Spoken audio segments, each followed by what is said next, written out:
ask you not to recall me, okay? I'm just telling you. Actually, Mr. Boyd, I think you're right. But we want to know what the tools are and what the framework from all different perspectives. Because I'm guessing, I've talked to a number of sheriffs on the phone and such, or sheriff deputies, I don't know, sorry, I don't know the title. But they're, I mean, sort of off the record, they said, yeah, we don't agree with this, and we're not proud that this is actually happening in our community. So if you can share with us what those tools would be and how to go about doing that, so you can do your job, please I'm let us know. absolutely certain that Josh and Mr. Boyd both know how to get this incident or this issue into civil court. The County Board of Supervisors has joined a number of different entities in a pro-per legal action in civil court to do just that. The reason the County Board of Supervisors did that, in my opinion, is because they know that 5084 is not enforceable and will not become a criminal action against PG&E or Wellington. And they have joined this pro-per. Pro-per means that it's a free legal action on behalf of the County of Santa Cruz, and they've joined with Marin, who else? City of Fairfax, Ross. some private individuals. But that's, you know, my question is, okay, one of the gentlemen in the back, maybe he spoke out of turn. He raised the issue of when you were elected, you signed the oath to uphold the Constitution. Constitution includes certain amendments like free speech, like the right against illegal search and seizure, the right to not have your property trespassed on or taken without just compensation. These are part of the state, both the state and the federal Constitution. Correct. But as federal law, those are our civil rights under federal law that all of us have.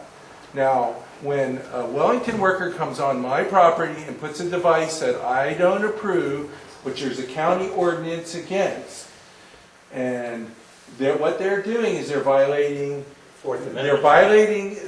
a federal law under color of state law in violation of a county ordinance. And like I said, if you don't want that, call us. We will move them off your property. They're creating a personal liability. And I am already doing this kind of suit against the PUC where I'm naming them individually for violating my civil rights under color of law, and I'm suing them individually for damages that they caused me. Now, any person here who has a smart meter put on their property in this county, who under that ordinance has those same rights, and they can name me, or they can name PG&E, or they can name you if you don't do your job, okay? Correct. And so the point is, don't suggest that going to court isn't being considered. It is being considered, Okay. but what short-term for us is a lot better is if you just enforce the ordinances that are on the books. If that means citing the Wellington yard, saying they can't operate this business within this jurisdiction because you're violating people's constitutional rights under color of state law in violation of a county ordinance. I believe that you should have the authority as law enforcement to enforce the federal Constitution that you swore to uphold when you were elected to office. And so that's what I think we're asking you, is why you can't uphold that constitutional oath that you made when you were elected. If you can't, then we have no choice but to recall. And that's, like I said, and that's, it sounds like very ironic that I would be saying I'm not encouraging you not to recall me. Of course I don't want to lose my job. Absolutely. I'm telling you that I believe that collectively you can use the power and energy that you're using in the recall toward your end in a different and more successful manner. We did not answer your question, and I'm going to take the woman's question there. Yes, absolutely. Sorry to interrupt here. There are a lot of people who have questions, so I see I'm going to have to work a little harder tonight. So what I'm going to do is I'm going to start calling on people, and if you could just keep your questions very brief, because I want to keep everybody here this evening instead of running out of time and having to go before we're over. So I'm going to start calling on people. If you could address your question to either Sheriff Wowak or to Joshua Hart, specify, or if it's to both, that would be great. And I think we're going to start with the gentleman. Josh would like to reply briefly, and then the next gentleman is the gentleman in the back, Michael. Just really quickly, I certainly appreciate Sheriff Wowak being here and you know, offering his opinion, his take on things. I just wanted to reply to a few things he said. The first thing is that our sheriff is really the last line of defense, and he has a broad degree of discretion over what laws to enforce and what laws not to. The statement he made that he does not have the ability, or that the CPUC trumps local law, that is a judicial decision. He is putting himself in the position of a judge by saying that this PUC trumps local law. There are statutes and utility code sections that I could point to that would make the case very strongly that the PUC does not overrule local jurisdiction. So the Board of Supervisors in Santa Cruz County passed Ordinance 5084 not as some message to PG&E, hoping that they will follow it. They passed a law to be enforced. And Dana McRae, the county council, sent a letter to Wellington and PG&E reflecting that intention of the board. Now, Watsonville police have cited PG&E, Wellington, for installing on the Register Pajaronian building. Fairfax police stand ready in the county of Marin to go out and ticket installers. I don't think anyone, thinks it's ideal to go and arrest these guys, a lot of whom are just trying to put food on the table for their families. But like at $50 an hour, which is what they're getting, they could probably afford to pay the fine anyway. Who you really should be arresting are the PG&E executives at 77 Beale Street. Maybe you could go out there and arrest them. But the bottom line is that the judge has not ruled on this, and you are within your right, as other law enforcement officials have chosen to do in the state, to enforce this law, and you're not doing it. And that's the bottom line. This recall effort is not a distraction. It's an opportunity to reach out to the public. It's an opportunity to hold our law enforcement officials to account. It's not like we haven't looked into the legal route. We continue to consult with our legal team, with other lawyers from around the state. And the bottom line is, if we were to go to civil court and try and get an injunction, PG&E would be in there with their high-powered lawyers, and they'd be arguing that, this is CPUC jurisdiction, and interrupting our installation efforts could cost us $1 million, and they have to post a bond. We would have to raise $1 million potentially to cover the costs of PG&E's losses in case the injunction were ultimately unsuccessful. I don't have $1 million. Do any of you?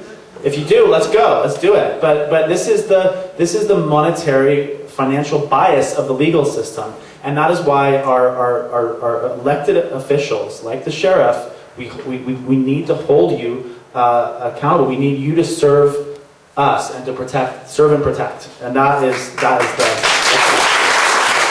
So, one more thing, and then we'll take some questions, is that there's been speculation that, and I think, it's a strong word, but, your impotence in failing to enforce this law is a result of political influence from above. And I've heard that from a number of quarters. And I'd just like to ask, has anyone from up top, whatever, called you and said, look, this is the smart meter thing, it's really important, we need it, just lay low on this one? I mean, because that is the word on the street. That is the word on the street. Josh, I couldn't be further from the truth. The folks that are up top are the Board of Supervisors who control my budget. I don't work for the Board of Supervisors. I'm independently elected like the Board of Supervisors, but they decide what money goes where in the county of Santa Cruz, and that would be the most influential folk. I have had no conversation with anyone with regard to this, and I stand by the reasons that I haven't enforced the ordinance. Take some questions. Sheriff Wowak, since you're our elected sheriff, and historically the sheriffs are the supreme legal authority in the county, why are you not enforcing the stoppage of these meters being installed? Because they're not UL approved. What's going to happen if one of these meters goes sideways and starts a fire in the middle of the night and a bunch of little kids burn to death? They They're have not started UL fires. approved. That's against California state law. Where are we at there? Are we going to wait till people die? You know, I can't go out and install any kind of electrical device I want that's not UL approved on a house. How come they're getting away with it? The sheriff is the elected and head law enforcement officer of the county. You're absolutely right. You have jurisdiction over the feds. I do not have jurisdiction over Yes, this. you do. I have the duty and I'm sworn to cooperate. I'm sworn to cooperate with them and to uphold the California state and federal constitution. I am not enforcing that ordinance because I do not have jurisdiction over it, as I told you, and I do not have the resources, and it is the inappropriate use of the criminal justice system. Michael? Who told you that? Now, first of all, my name's Michael. Oh, yeah, I know. And first of all, I'd like to thank Sheriff Wowak for being here to answer our questions. My question is, many of us have put up cages around the smart meter, which are not a fire danger, but will keep the installers out. If they come in and break in to our property to take the meter, is that against the law? And if so, how? We will take that action, report it for you, and get it into the district attorney's office for review.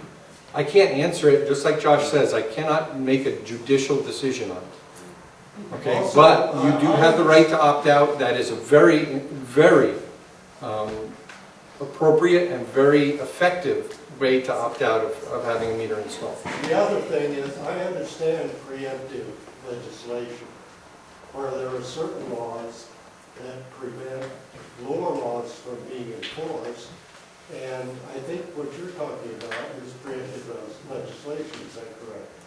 Not only preemptive legislation, but I believe in the reverse. I believe that the Board of Supervisors is doing just that. They're sending a message to your legislators that it is time for them to act at the state level and to give them the authority to do so. Okay, and that's what I believe is happening here. And I cannot use my budget and my resources to further that cause. I am the executive branch of government, not the legislative branch of government, and not the judicial branch of government. And it would be inappropriate to act in the other two venues. Thank you. Lady in the black sweater? Thank you. My question is harkening way back to the beginning of the sheriff's speaking time. You mentioned that your officers would escort an installer from the property under the property owner's direction. What about renters? Renters don't have the jurisdiction, and no, we couldn't do that. It would have to be from the property owner. That's been tested already, and as Josh mentioned in his opening remarks, that was a very horrific incident that occurred just recently. A tenant in a apartment complex wanted to opt out with the meter installer. It was in the city of Santa Cruz. And the decision has been brought to law enforcement that that is the property owner's right, the landlord, not the tenant. Right.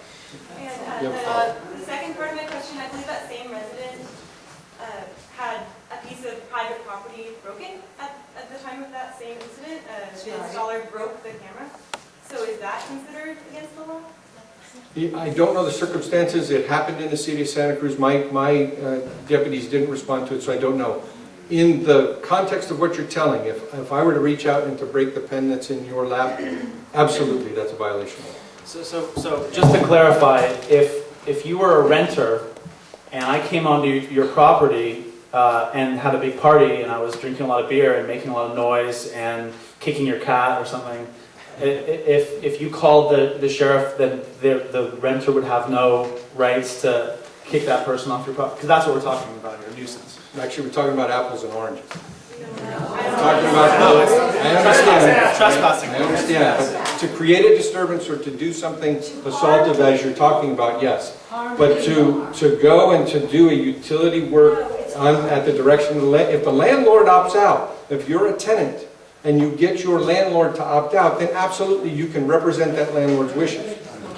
Okay?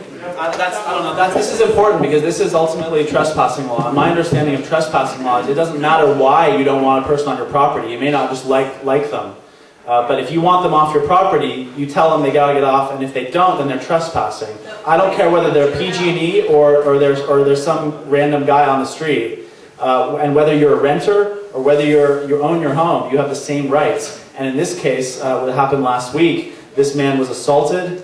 His property was destroyed. He asked the installer to leave and he refused. This guy was trespassing, assaulting, and damaging property. And this wasn't under your jurisdiction. This was Santa Cruz City Police Department. But they did not respond in a way that protected this guy's rights. And that's what we're seeing. And that is why people are so angry. The FCC, you're aware that the FCC is jurisdiction over radio transmitters in Santa Cruz? There's only one licensed radio station that I know of, and that's KSCO. You're allowing people to install radio transmitters on private property without their knowing about it? The FCC has control over all radio transmitters, including the ones at my office, the ambulance, the fire trucks everybody uses. And I can tell you that there's over 24 radio transmitter stations that my office utilizes in the county. Authorized by the FCC. Correct. Okay. These are radio transmitters that are not authorized. The smart What, the smart meters? Again, I said I can't debate the science. That's not my field. It's not science. It's just really simple. Well, I just first of all, the FCC authorization form for the meters that are being installed in Santa Cruz County, what they say is that no person, well, they say three things. No person shall get within 20 centimeters of these meters. And you see, kids could be sitting on them, playing around them. There's no warning. PG&E has pictures of people with their hands on the meters on their website. The meters must not be co-located, meaning they must be placed adjacent to one another. So these banks of 100 meters on apartment buildings are totally violating FCC regulations. And that they must be professionally installed. And these Wellington guys, even though they're getting paid professionally, they are not professional. They get 20 hours of training. They are temporary workers. They are not qualified to do this work. So 3 violations of the FCC authorization form, and not the sheriff, not the state, not the feds, no one is making sure that PG&E or the utilities are following the law because they're all working together. So couldn't you just simply contact the FCC to help you enforce the ordinance? To follow up on what Josh asked me to do when I was sitting back in the back corner here, absolutely, I'm going to sit down with him in the very near future. I'm hoping that County Council will sit with the two of us and that we can meet out some of these issues. The issues that you're bringing up to me are very new to me tonight. The fact that the FCC has jurisdiction over a transmitting device. Okay, and I appreciate that, and that's the purpose of me showing up here. I will take that with Josh, and hopefully County Council will put that into the lawsuit that the county has adjoined to on your behalf. Sheriff Wowak, do you know that all of the data that the smart meters provide to PG&E is going into permanent databases and constitutes a Fourth Amendment violation? And that they're installing these without getting people's consent for this violation? Do you understand the Fourth Amendment violation that constitutes? I understand your argument that it could be a Fourth Amendment violation, and I wouldn't be the person, again, not the judicial branch of government, wouldn't be the person that would decide that. I appreciate you bringing that up, though, because Josh mentioned in his opening hour that part of the worry that you have about the transmission and the surveillance of the PG&E smart meters is that law enforcement will use that information. And I can tell you that that is not wholly true. Do we use PG&E information in some types of investigations? Absolutely. But we cannot get it without a court order that contains probable cause to get it. And we must demonstrate that to a judge and then hand that court order to PG&E to get that information. And that will not change whether you have an analog meter or a smart meter. And so that's the part of the data piece that applies to law enforcement. Excuse me, don't you understand that the right to use surveillance against people in the interest of national security services provided by the federal government has been almost exclusively used against criminals by the government? Almost exclusively. What's your question? So you're telling me that because the law says that you can't use it without a court order, that that is actually going to be the case? Well, that is the case today, and that's the case in my 28 years of law But enforcement. that's not what's really going on. And this is pervading the entire society, and it's coming down, and you're saying you're cooperating with the federal government. We're quite happy to do that. Well, I can tell you that my office under no instances does any surveillance like that without proper court order, and that's what you've elected me to do. And I know that in Santa Cruz County that does not occur, sir. I'd like to just thank Joshua for bringing this to everybody's attention. I can say, having worked in the solar industry and having worked in one of the major corporations that first helped to bring that metering to the market, that it really truly is the Wild West.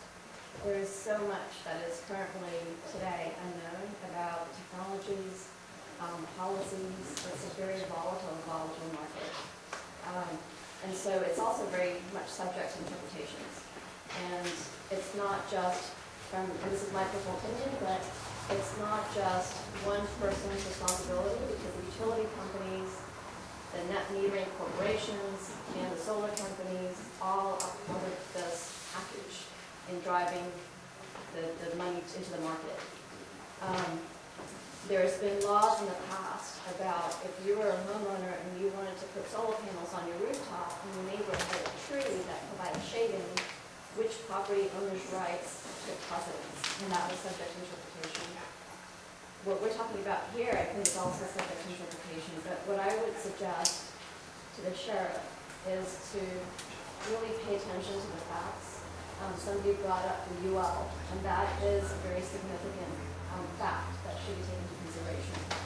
Solar companies, any product, any electrical code cannot go into the market without becoming UL certified. The solar companies that these net metering corporations are dependent on have to go through the same process. So to have one party in that package be exempt from that is just, well, that's just wrong. There shouldn't be any reason for that. The installers who are installing the net metering products also need to be appropriately certified. There was a solar panel installation that was made a few years ago in the UCSF campus building that did catch a fire. And what then, because it's a wild, wild west, what it does is, because nobody has really gone through due diligence on some of these questions, it becomes a finger-pointing exercise. Was it the product manufacturer? Was it the installer? Was it the local authority that didn't enforce? So in this Wild West environment where that industry has actually become the #1 industry, and money will speak, it does, I think, behoove local communities and to the executive arm of those law enforcement agencies to listen to the facts and take action from that grassroots perspective. I think that the direction the effort is going into will get attention, and hopefully will get attention, but I don't believe that recall of the local law enforcement agencies is potentially the only way to proceed with this. Product recalls. So my question, I think, more for you, Joshua, is I'm not familiar with what are the product recall efforts that are also underway. If you're aware, besides PG&E, there are other utility companies that are using smart meters that don't have the same level of harm. Yeah, I mean, absolutely. Let's recall the smart meter. I'd much rather recall the smart meter than the sheriff. These things are dangerous, and like any dangerous product that's inflicting harm, they need to be halted. I think that the momentum and the way that this has been sold to the public. I mean, did you get this in your mailbox recently? They're feeding off of people's desperation about global environmental catastrophe looming, and they're playing off of people's guilt and feeling like they're not doing enough. That look, if you're opposing smart meters, you're opposing a healthy environment, and this is the most cynical, wrong-headed approach to the issue. I mean, I think everyone can agree that we're facing some serious ecological breakdown in the not too distant future, and we need to figure out how to do that. Now, what's problematic is that these technocratic solutions are being put forward, saying, oh, well, we don't have to change our lifestyles, we don't have to, reduce our consumption or live simpler lifestyles. Technology will do it for us, and it'll allow us to maintain this fiction that we can continue expanding our economy with no limits on a limited biosphere and a limited planet. And that's a fiction, and that's a dangerous fiction, and it is the Wild West. And I would say if we don't draw the line with pulsating microwave devices on every home, they could put a cell tower on every school, on every public building, on every mountaintop in the county, and not have anywhere left in the county where you can go to escape this stuff, or even the planet. I mean, that's what they're planning. They're planning satellites that will rain down radiation on every single square inch of this planet, so there'll be, for electrosensitive people, there will be nowhere left to run. And it's killing the bees. And it's killing the bees, and it's undermining our food supply. So it's like, where do we draw the line? For a lot of people, the smart meter is the line in the sand. It's like, we cannot accept this. If we accept this, then, and like the Wild West, people get hurt, people get shot, people get killed. And we don't want a situation where the public is so outraged at the impotence of our elected officials, of our law enforcement, that people have to take matters into their own hands and steal a tank and knock down cell towers or smash smart meters or anything like that. We don't want that to happen. That's a symptom of a system that's broken.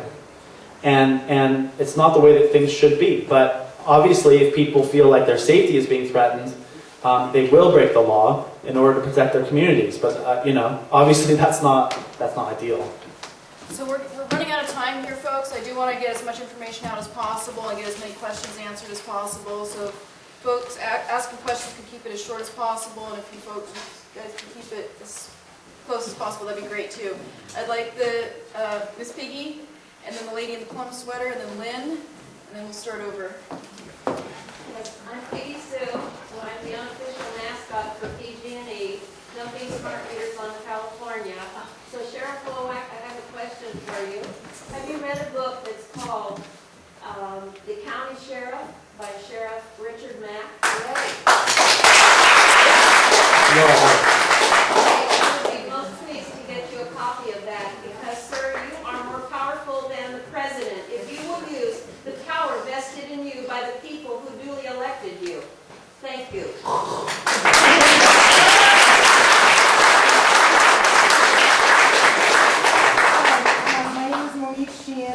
And I have to admit that a few months ago with the smart meter talk, I was very complacent. Didn't think anything of it. Went out one day, came back, the smart meter was on. Nothing happened right away. And then I started getting some symptoms. I went to the doctor because my legs were tingling and my arms were tingling. I was getting really hot at night. Didn't attach anything to smart meters at all. The ringing started in my ears a couple of weeks ago. I live in a dome house. Acoustically, it's really strange to begin with. The smart meter is literally 3 inches away from my face if I'm on the computer, probably 6 feet away from my head. I have now moved from the bedroom into the living room. I have a higher ceiling, so I get less. I've talked to PG&E 5 different times. The first time, the woman was sugary sweet. The second time, it was good cop, bad cop. The second time, I got badgered and berated. The third time, a nice person came along again. The fourth time, somebody initiated a call and was trying to tell me that the opt-out is in the works, it takes some time, they wouldn't see anything till the end of the year. I want to know if there's any way I can get this up. I mean, I'm looking at websites. It's like you have the right to have this taken off and get an analog. Every single place I call, you can't find an analog. And what I had heard from the PG&E guy who came to look at the smart meter is that as fast as they're taking the analog meters off, they're crating them up and shipping them probably to Mexico. Where does? I have an analog meter, and I'd be happy to go and remove your smart meter for you and install it.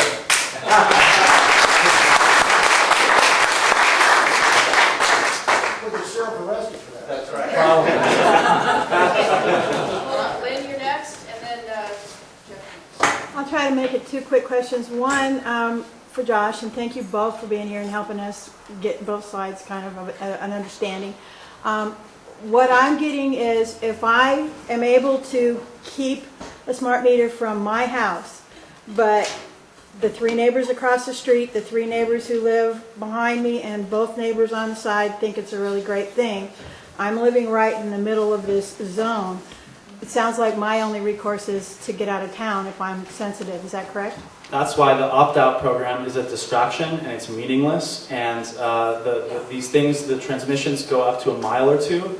So we are living in a mesh network of transmissions constantly pulsing. And you're absolutely right. If you opt out and you stand firm in your property, you're there 24 hours a day with a pitchfork saying, "This is my property, get off." If the Wellington comes on, you can't. I mean, this is what happens. We've had multiple reports of people in smart meter free zones declared within the neighborhood, where a neighbor will say, "We'll be at home." Let's say a mother watching her kids. Wellington will knock. She'll say, "No, I don't want it. Get off our property, please." Okay. Then they'll go next door, start installing 10 feet from the bedroom window, the children, and the mother goes up, no. I know my neighbor, he doesn't really want one. And he's not here, and apparently not on the delay list, and the mother stands in his way, and he calls the police. The police come and enforce the Wellington installers' right to install the meter. And so you have this bizarre situation where even in cases where the community itself, the immediate community, an immediate living space, decides we don't want this, that law enforcement is on the side of forcing this onto us. And the fact that the World Health Organization now considers it a Class 2B carcinogen, I mean, do I have the right to go into my neighbor's living room and douse it with DDT? That's in the same category as not radio frequency radiation. No, I don't. Why should it be different for Wi-Fi or the stronger pulses from smart meters? It's a bizarre situation, and it comes from a lack of regulation and this kind of Wild West, philosophy. But that is why the county passed the law and why we need it enforced. We need a free zone, a safe area that is free of these pulsing evil devices. I had 2 questions. The other one was for the sheriff. I need to interrupt. I'm sorry. Speaking of Wild Wild West, we need to round up. A blue Mazda is walking a car in. Can somebody, is it being dealt with? Far corners. Far corner. Does anyone have a blue Mazda? I think it's a Mazda, I'm not sure. Okay. Far corner. Somebody possibly walking someone in? Okay. Well, hopefully we can get that worked on. If you think it might be your car, please go check. Thank you. Is it a white truck with a shell on the back with Wellington in it? The other question is for you, Sheriff. If I obviously cannot be home 24 hours a day, and I can't sit myself next to my smart meter 24 hours a day. If I have a sign up that says no trespassing, you'll be prosecuted or whatever like that, is there any recourse if they come and install it anyway with this big sign permanently installed onto the house? Yes, the answer is yes. You have, and just like, and I forget who it was that has the cage installed. If a utility installer goes against your wishes as the homeowner, and you've taken all the steps and documented them, and Josh has got some great instructions on how to call the opt-out, record the telephone call, give your address and tell people when you don't want them on your property, and then document that. If you then subsequently have a meter installed, you may call law enforcement and ask them to document it for referral to the district attorney's office. If the district attorney refuses to criminally prosecute in that case, you can take that law enforcement documentation to civil court on your behalf. Thank you. Why do we have to go through that process? Why don't we have any rights? Those are your rights. The rights to But you know what, in our lives, We need to have stay in time order. We've got a crunches. lot of people waiting And for having questions to right do now. those steps on top of our own time crunches. See, in our lives, Lacey, we're not Lacey. causing other people grief and harm. We're just trying to live our lives, but when other, entities come into our lives and cause us grief and harm, Sorry. Go for it. And then Suzanne. Okay, well, I did just want to follow up again on the Wellington yard. I just wanted to run worst case scenario. What are you afraid of would happen if you did actually go and chain up the yard and say this is actually illegal? What is the worst case scenario that you're afraid of? And because a lot of this is open to interpretation, and it sounds like you very well could argue that you do have a case for having authority over this. And right now, what we're looking for as a community is we're looking for a hero, someone who will take risks, who will challenge those ideas. Or the question is, are you looking to pass the buck and just duck this issue and be an ostrich? And that's what I'm making a decision. I wasn't planning on signing the recall, but from right now, what I hear, and you're an elected official that's supposed to be a leader, I'm hearing an ostrich. If I was an ostrich and ducking the issue, I wouldn't have come here tonight. I wasn't invited here. I found your forum on the web, and I read it in the paper, and I told my wife who's sitting in the back corner, we're going. I'm not ducking the issue, and I'm not an ostrich, and an ostrich would not stand up here and say, no, I'm not going to enforce that ordinance. I'm telling you I can't. I said in the beginning we have to agree to disagree. What you're asking me, what would happen if we padlocked Wellington? You've said it tonight. That's the wild, wild west on steroids. What would Okay? happen? Going and taking law enforcement action and legal action that then subsequently uses tax dollars and legal lawsuits and gets determined to be illegal is a waste of the tax some dollars. fights are worth fighting. And you're doing everything that you can within the law to do that. And I applaud you for doing that. Yes, I do. And I don't think you're an ostrich at all, and I appreciate your being here. It's great to have both sides and an open discussion. I wanted to echo what Ms. Piggy said about Sheriff Macko. I think that's an invaluable tool for you in particular and would encourage that.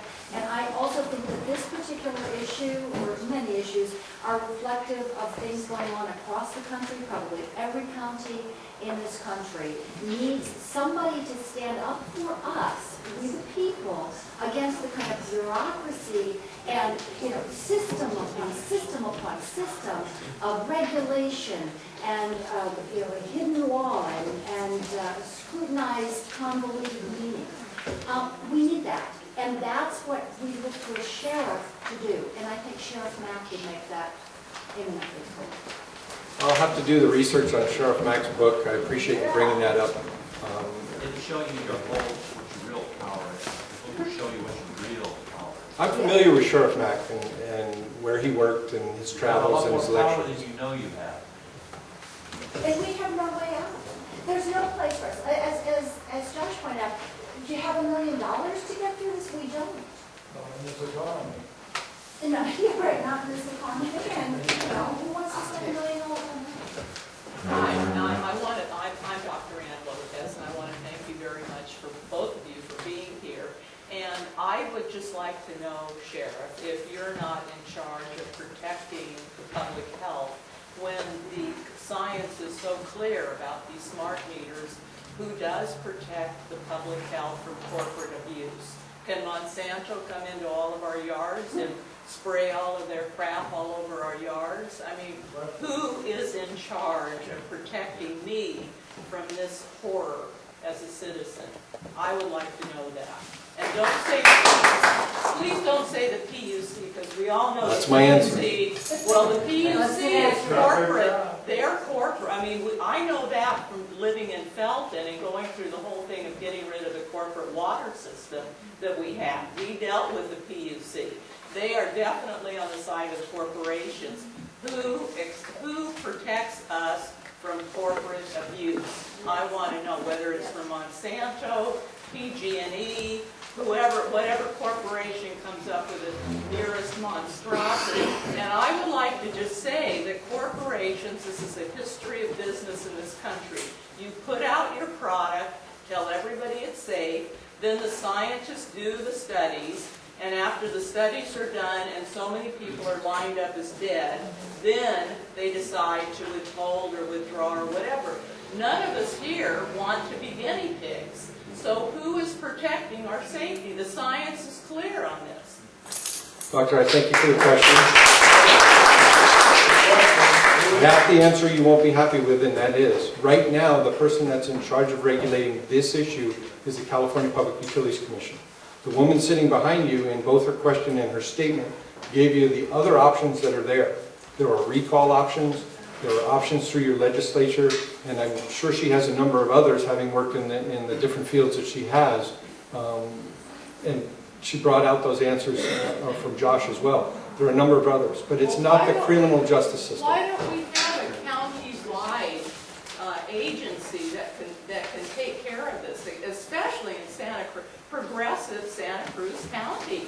Well, you know, you also, a couple of people brought up some issues that were new to me as well. The UL listing and the approval of but a deputy sheriff in a criminal justice system isn't the one that enforces that. That's your planning department. That's code enforcement from the planning department that would do that. And so from this discussion tonight, one of the takeaways I'm having is to go back to county council, to sit with Josh and county council, and to ask, does our code enforcement in our planning commission or our planning department and the planning commission have any jurisdiction over this? But again, I keep going back to something that I hate to bore you with. It is not a criminal justice matter. It's not handcuffs, fingerprints, and photographs matter. Okay, we're going to do 2 more questions, folks. 2 more questions. Let's see, who have I not called? A gentleman in the green jacket back there, and the gentleman in the green sweater in front of him. Yeah, you, hat. Well, here. I don't know if it's so much a question. I'm the one that had the camera smashed, and I just want to say the real assault for me is having 13 smart meters next to my bed and 14 on the other side. That was, what happened was nothing. I mean, that has been absolutely horrendous. I mean, I've never felt anything like it. It's destroying my nervous system. I can't be in my house. It's uninhabitable after 20 years. It's a total assault. And I have a passion flower vine that, beautiful and lush. The leaves are all falling off. The bees are gone. The flowers are, it's a delicate plant, so it's reacting. But the fact that already the bees are gone, this is a weapon. I mean, this is really dangerous. And I know that, I appreciate the sheriff being here and, of course, Josh. But, we are dealing with corporate fascism. My father was a Holocaust survivor. We are dealing with fascism in this country. It's not in the same scale, it's not in the same way, but we have corporations that are running roughshod over us and have taken over this country. We don't have a democracy. No. And that's why I appeal to the sheriff, I appeal to everyone. I don't know, we're going to have to figure this out. But we have to deal with the fact that we're up against fascism. I don't know what else to say.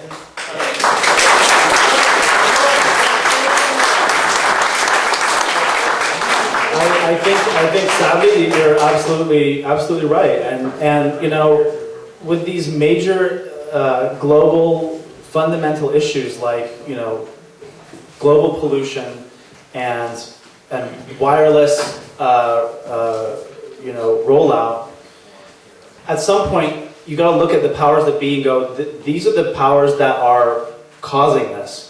These are the powers that are working, and that is the definition of fascism, when corporations work with government against the people or for the benefit of profit. And we can either go back tonight, go to our separate homes, maybe have headaches, maybe try to sleep on the other side of our homes, maybe try and put up foil on the walls, maybe try to mitigate it.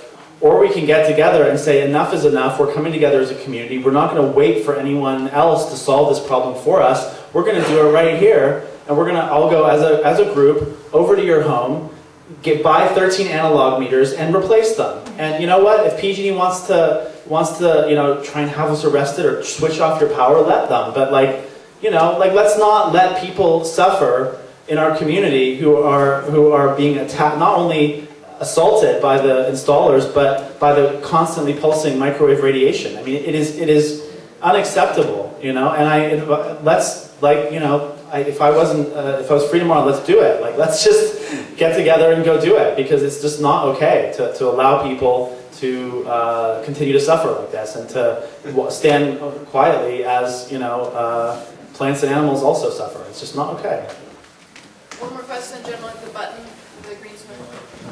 Well, what can I say after that? So I want to address the consciousness, the metaphysical aspect of it. The pressures are heating up. I'm on private land, it's family land. I've opted out. I do not trust PG&E as honoring that. I didn't know about documented. I phoned twice. Mentally, to take the stress off,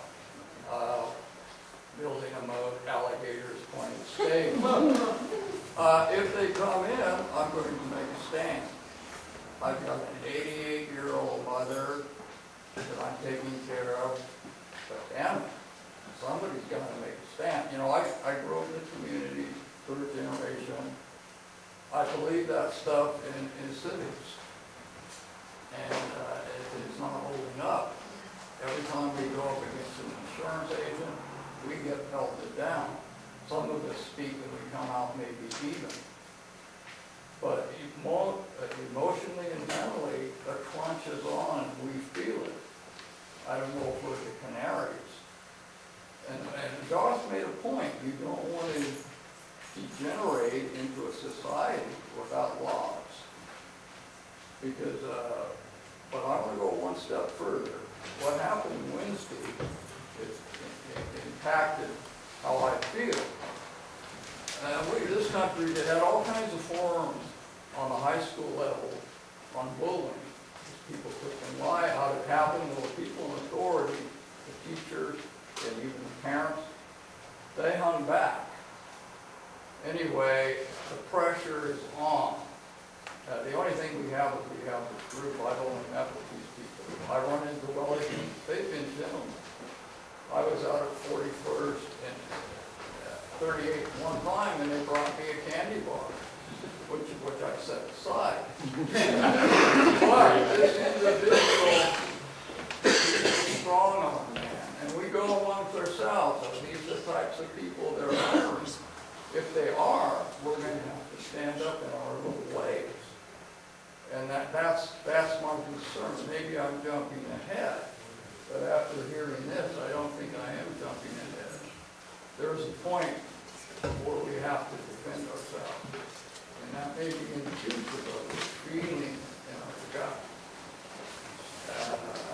That's all I have to say. Thank you for coming. I think the forum is good. To get both sides. We won the water fight in Felton. The people went up the PUC. Some of them in the 80s said it was a waste of time. I think you pointed out these are appointed by the governor. I don't think they have checks and balances. In fact, they even went so far as to want to have a separate fund like Park Service. Where does it stop? Thank you for doing that. Thank you. We won the water issue in the San Lorenzo Valley, and there's no reason why we can't win this issue and get the whole wireless mesh network disabled, which is what needs to happen. Not some opt-out, not even a community-wide opt-out, just the whole thing, pull the plug. And I share your skepticism. I think a year ago when we started working on this issue, and it was just a matter of organizing Scotts Valley, I tended to think that this is still a country and still a society that respects law. That whether you're a corporation or individual, you have to follow the law. But it's like over the last year, okay, we found out that they're not UL certified. No regulatory agency is willing to go up against PG&E. We found out that the Wellington Energy worked for 3 weeks without a license from the contractor state license board. We went to them, lodged a formal complaint. You actually have to be hiring the contractor to they're allowed to break the law in so many different ways, violating FCC regulations. And it comes a point where you're like, okay, if you're a corporation, you really don't have to follow the law.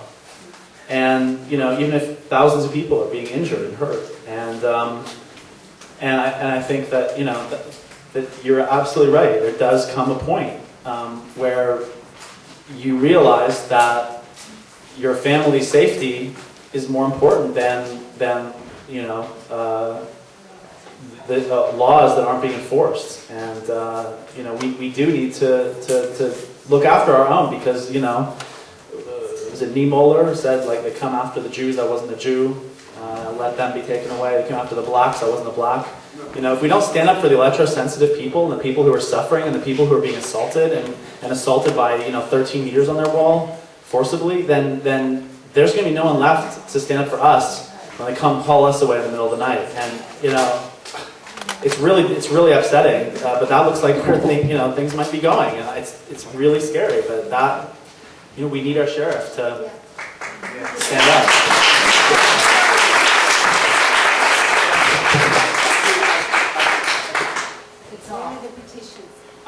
I have them, yeah. But there are people who want to sign before Okay, they leave. we'll wrap up. I just want to say thank you to Sheriff Wowak. Actually,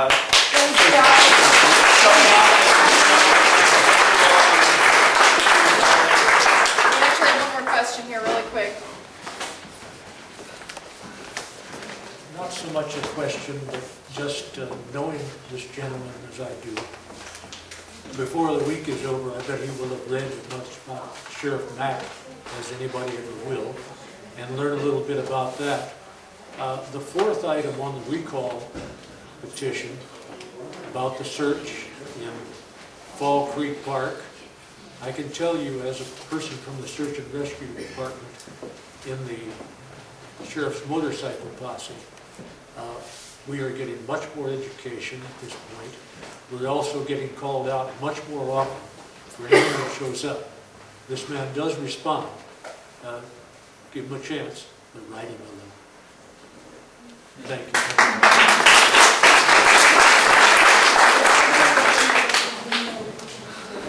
No? So I'd like to, is this on? Mic is turned off. Just hit the switch right on the mic. I think it's on. Maybe it's on now. So I'd like to thank Joshua Hart and Phil Wowak for coming in tonight and having a very exciting discussion with us all. So we give both a hand.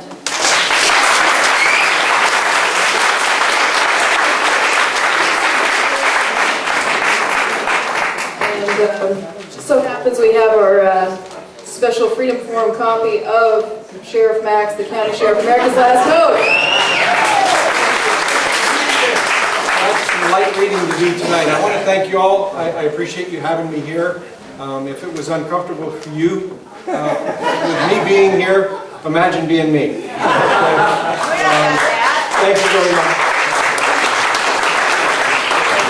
I look forward to sharing this bottle of Martinelli's sparkling apple grape juice with you over a discussion. And I hope that we will not have to turn in 14,000 of these, but and I hope we can, defend the public and do what's right. And but I appreciate you coming out and having discussion. I appreciate all of you too. So anyone who wants to organize and think about what we can do afterwards, we'll have a little discussion. Thanks.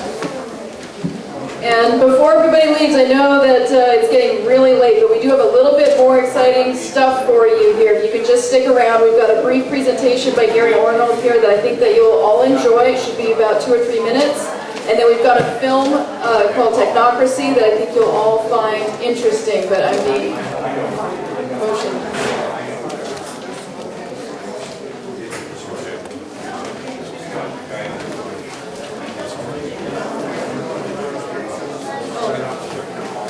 All right, so we're going to have a brief presentation by Gary Arnold, and then Bruce will follow up with another very brief presentation after that. So if you can stick around, I certainly hope you can.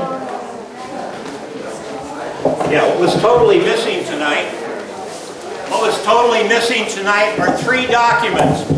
One is the Fort Meade 2006 report from Fort Meade Intelligence Army Organization, where they worked on radio waves and weaponizing them that are used presently inside the weaponized meters. Secondly, all the utilities in the state of California are running a coalition. It's called SECC. At the head, the very top of that head of that organization is not only PG&E, Southern California Edison, and the rest of them, but ICLEI is written right across the top. That's a front for the World Bank.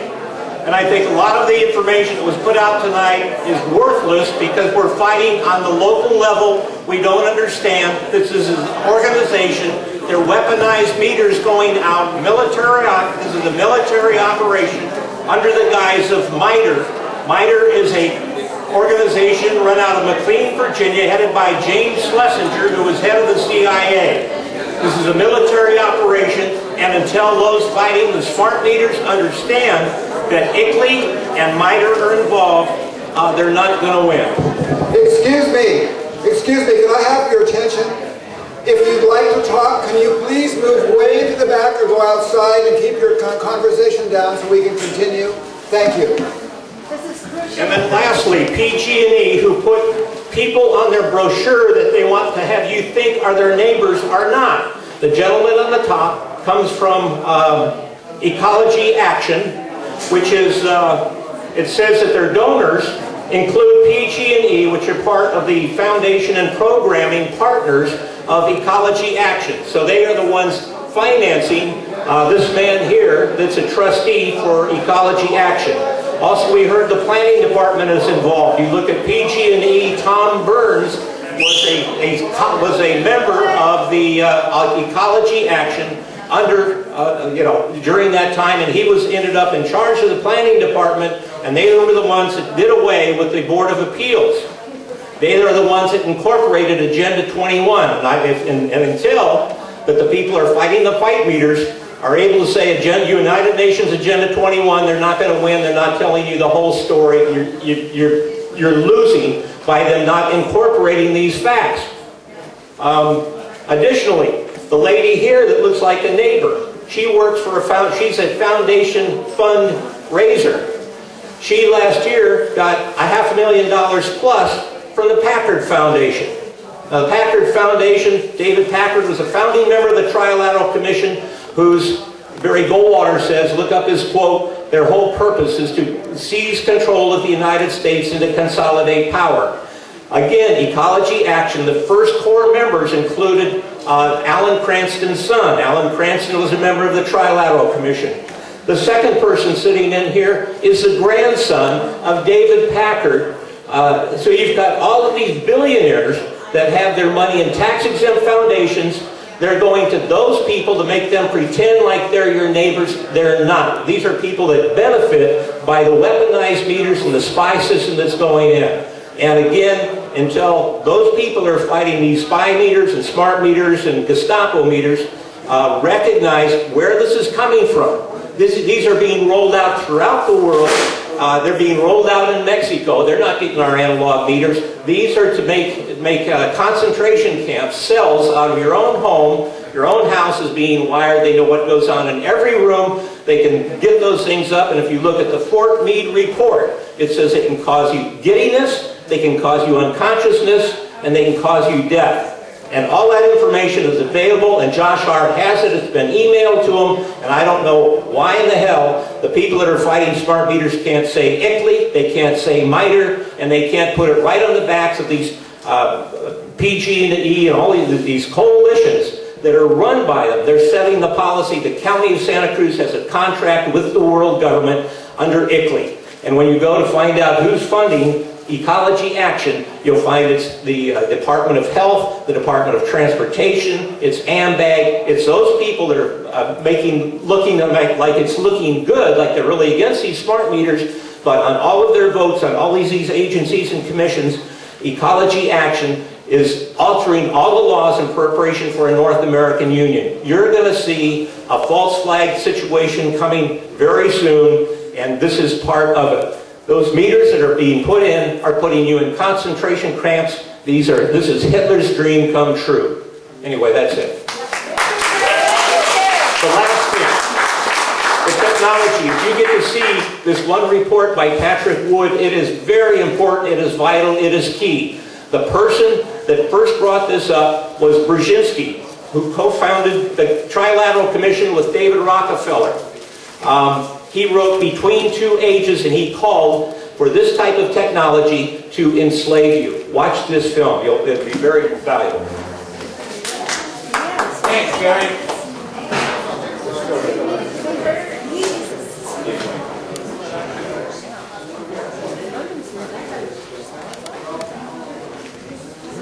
Okay, we're gonna have to kill lights.